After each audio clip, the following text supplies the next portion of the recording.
সেই ক্ষমতা অনেক আগে হারিয়ে ফেলেছি আমি। যাই হোক, আর কিছু না ভেবে রুমে গিয়ে ফ্রেশ হয়ে নিলাম। ফ্রেশ হয়ে ছাদে গিয়ে দাঁড়ালাম। আজও দেখলাম ভাই আর ইভা দোলনায় বসে আছে। ভাইয়ের কাঁধে ইভার মাথা। এই দৃশ্য দেখে কেমন জানি বুকের বাপাশে যন্ত্রণা অনুভব করতে লাগলাম।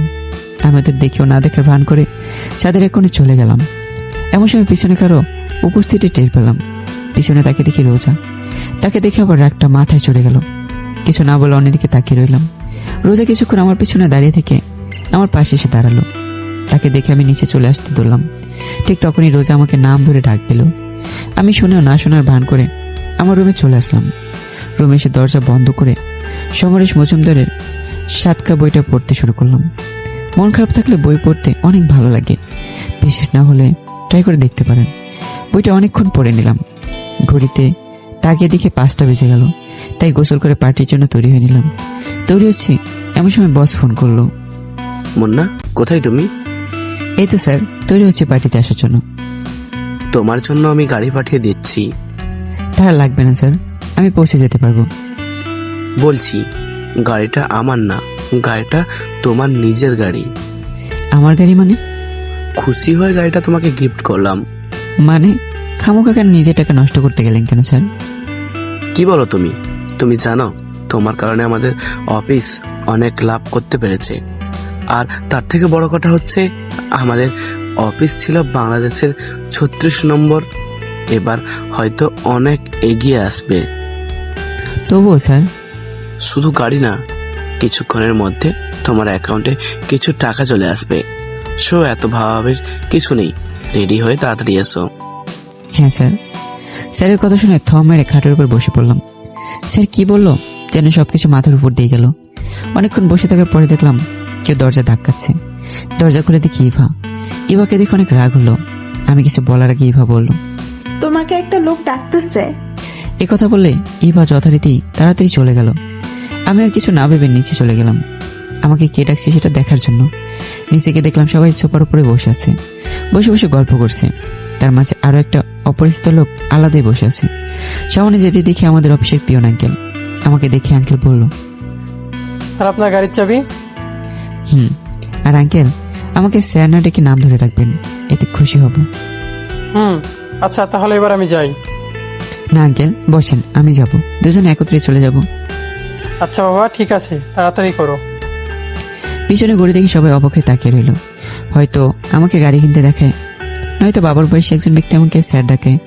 যাই হোক, আমি এত কিছু না ভেবে গিয়ে তৈরি হয়ে নিলাম। রেডি হয়ে আয়নার সামনে গিয়ে দাঁড়ালাম। নিজেকে নিজেই দেখে ক্রাশ খেয়ে ফেললাম। বাকি আমার পাটিঘাতের কথা না হয় বাদই দিলাম। রেডি হয়ে আঙ্কেলকে নিয়ে বের হলাম। গাড়ি স্টার্ট দিব এমন সময় তানহার কথা মনে পড়লো। তাই আবার গাড়ি থেকে নেমে পড়লাম।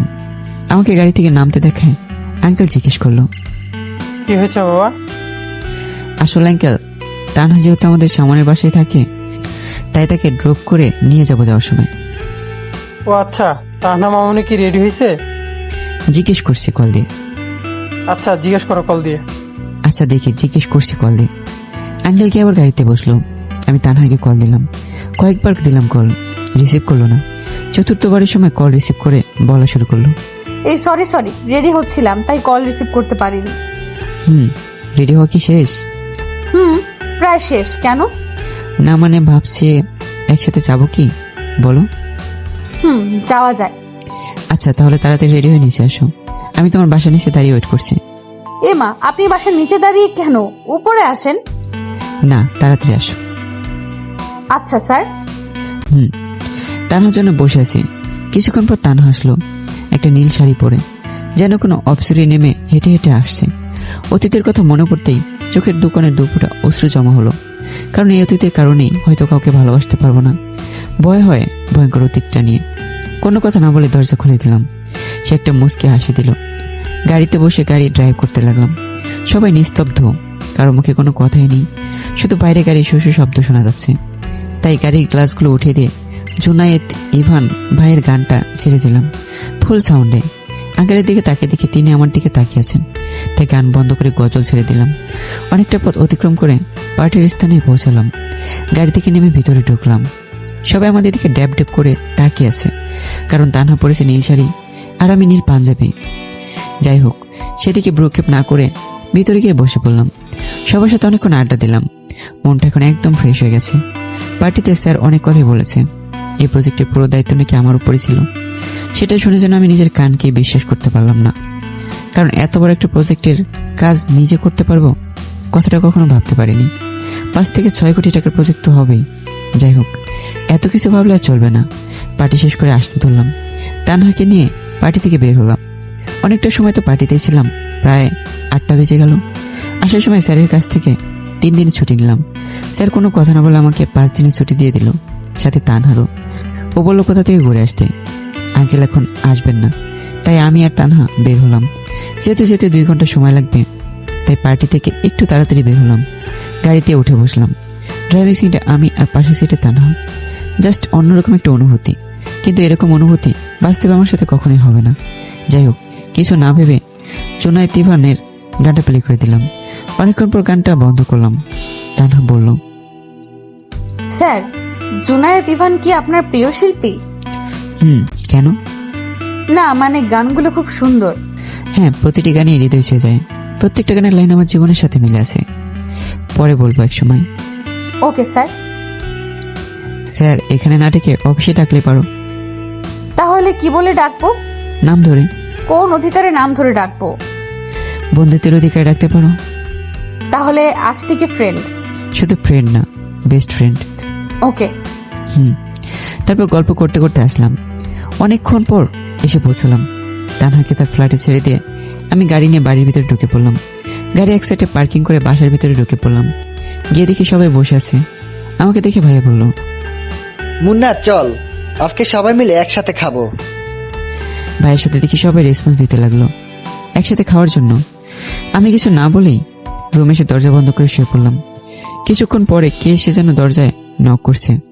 ভালো লাগছে না, তাই সাতকাহন বইটা বাকি পৃষ্ঠাগুলো পড়া শুরু করলাম। আজকে অনেক কয়েক পাতা পড়লাম। 2 দিনে মিলে প্রায় 300 পৃষ্ঠার মতো পড়লাম। মোবাইলের দিকে তাকিয়ে দেখি রাত প্রায় 2টো। ভালো লাগছে না, তাই ছাদে চলে গেলাম। গিয়ে তারা দেখতে শুরু করলাম। পরিবারের অবহেলাগুলোর কথা মনে পড়তেই চোখ দুটো ভিজে গেল। অনেকক্ষণ ধরে কান্না করলাম। নিজেকে বড্ড অসহায় মনে হতে লাগলো। আসলে কি মানুষ এত কষ্ট পায়, নাকি শুধু আমি কষ্ট পাই? কেউ কি বলতে পারবে কতটা কষ্টে থাকলে মানুষ রাতের আকাশের দিকে তাকে কান্না করতে, কষ্টের কথা ভাবতে পারে? দোয়া করি আমার মতো এত কষ্ট যেন আল্লাহ কাউকে না দেয়। খুব কষ্ট হচ্ছে। কেন রোজা আমার সাথে এমন করলো? রোজার সাথে তো আমি কোনো অন্যায় করিনি। আচ্ছা, রোজা কি আমার সত্যি ভালোবাসতো, নাকি সব নাটক করতো? ভালোবাসার মানুষকে কি কেউ কখনো কষ্ট দিতে পারে? কই, এইভাবে তো আমি কখনো কষ্ট দিতাম না। আপনার চেষ্টা করতাম এবার ভালো থাকার জন্য। আফসোস, এবার ঠিকই ভালো আছে, তবে আমি নেই। দোয়া করলাম যেন এবার সুখে থাকে। ঠিকই এবার সুখে আছে, তবে আমি নেই। জানতাম ভাইয়ের সাথে এবার ভালো থাকবে। যাক, এবার খুব ভালোই আছে। সবার উপর সাগর পরিমাণ অভিমান জমা হয়ে আছে। হয়তো কোনো সময় পাহাড় সমান হয়ে যাবে বা সমুদ্র সমান হয়ে যাবে। আগের দিনগুলো খুবই ভালোই কাটতো, যখন 2 ভাই মিলে বাড়িটাকে মাথায় করে রাখতাম। মা বললো, তোরা দুজনই আমার কলিজার টুকরা, তোদের ছাড়া কখনো ভালো থাকবো না। কিন্তু আজ কিভাবে মা আমাকে ছাড়া ভালো আছে? বাবা বলতো, তোদের 2 ভাইয়ের থেকে তুই সবচেয়ে ভালো। কিন্তু আজ আমি বাবার চোখে অনেক খারাপ। ভাই বলতো, তোকে কখনো কষ্ট পেতে দিব না, কারণ তুই যখন কষ্ট পাস তখন আমিও কষ্ট পাই। তাহলে কি এখন আর আমার জন্য কষ্ট পায়? ভাইকে জানে না তার ভাইয়ের অনেক কষ্টে আছে। আর ইভা, সে বলতো আমাকে ছাড়া নাকি সে বাঁচবে না। আফসোস, আজ সে ঠিকই বেঁচে আছে, আর আমি বেঁচে থেকেও না থাকার মতোই। খুব কষ্টে আছি, না পারছি কাউকে বলতে, আর না পারছি সইতে। মানুষ কি কষ্ট পেলে সেই কষ্টগুলো কাউকে বলতে পারে না? কি মনে করে যেন মেসেজ অপশনে ঢুকলাম। মেসেজ অপশনে গিয়ে আমার মাথায় টনক নড়ে উঠল। প্রথমে ভাবলাম ভুল দেখলাম, চোখ মুছে আবার দেখলাম, না, সে একই মেসেজ। মেসেজটা পড়ে তাড়াতাড়ি দোলনায় গিয়ে বসে পড়লাম, আর থ মেরে সে একই জায়গায় বসে রইলাম। কারণ মেসেজটা হচ্ছে ব্যাংকের। কে যেন আমার অ্যাকাউন্টে 50 লক্ষ টাকা পাঠিয়েছে। এত টাকা দিয়ে সারা জীবন আরামাস করে কেটে যাবে। হোয়াটসঅ্যাপে গিয়ে দেখি টাকাগুলো বসই পাঠিয়েছে, আর বলেছে, টেনশন নিও না, এটা সামান্য, আরো পাবে। আর আমি শুধু অবাকের পর অবাক হচ্ছি। সবকিছু যেন স্বপ্ন। যদি বসের কাছে এই টাকা সামান্য, কারণ বসের আরো 4-5টার মতো অফিস আছে। আর কিছু না ভেবে এসে শুয়ে পড়লাম। পরদিন সকালে যেন কে দরজায় নক করছে। একে তো প্রায় অর্ধেক রাত ঘুমিয়েছি, দ্বিতীয়ত মন মেজাজ ভালো নেই, মোবাইলের দিকে